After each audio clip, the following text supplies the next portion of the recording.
कहा जाता है घर को आग लग गई घर के चिराग से। चंद्रबाबू नायडू के घर में आग घर के चिराग से नहीं बल्कि घर वाली से लगी है।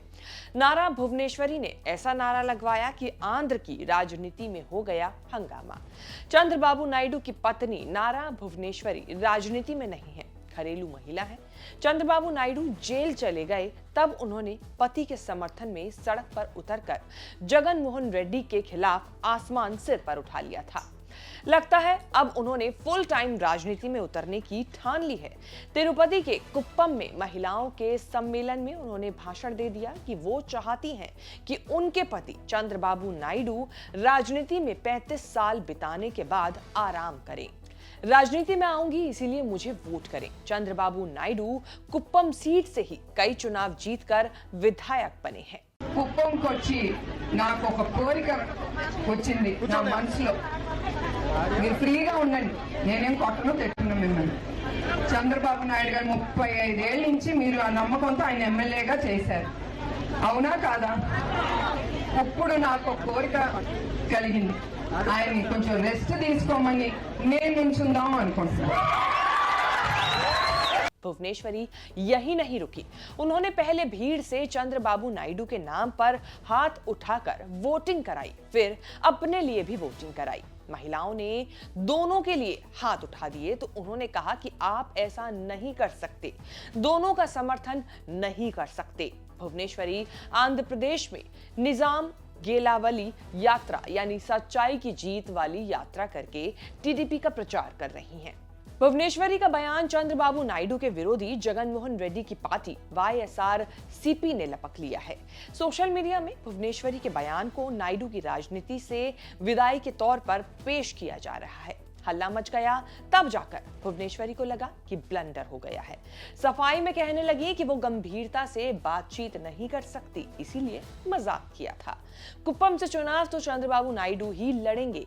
नारा भुवनेश्वरी आंध्र प्रदेश के सबसे बड़े नेता एनटी रामाराव की बेटी हैं। 1981 में भुवनेश्वरी से शादी के बाद चंद्रबाबू नायडू की जिंदगी का बड़ा टर्न आया।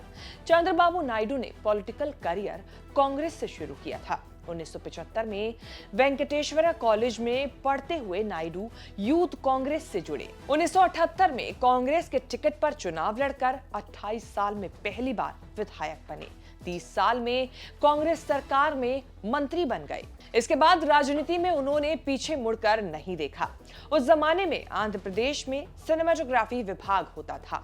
चंद्रबाबू नायडू उसी के मंत्री थे। कामकाज के सिलसिले में उनका संपर्क एनटी रामाराव से हुआ, जो तेलुगु के बड़े स्टार हुआ करते थे और राजनीति में एंट्री की तैयारी कर रहे थे। चंद्रबाबू इतने भाई कि एनटीआर ने अपनी दूसरी बेटी भुवनेश्वरी से शादी करा दी। चंद्रबाबू नायडू जिस पार्टी तेलुगु देशम पार्टी यानी टीडीपी को चलाते हैं, वो पार्टी 1982 में एनटीआर ने फिल्मों से राजनीति में आकर बनाई थी। एनटीआर का दामाद होकर भी चंद्रबाबू नायडू ने ससुर के खिलाफ चुनाव लड़ा और हारे। तब उन्होंने पत्नी भुवनेश्वरी के पापा एनटीआर की पार्टी टीडीपी ज्वाइन की। 10-12 साल तो ससुर दामाद की जोड़ी खूब चली, लेकिन 1995 में उन्होंने ससुर एनटीआर के खिलाफ बगावत कर टीडीपी पर कब्जा कर लिया। कहा जाता है कि एनटीआर की दूसरी पत्नी लक्ष्मी पार्वती के कारण चंद्रबाबू बागी हुए थे।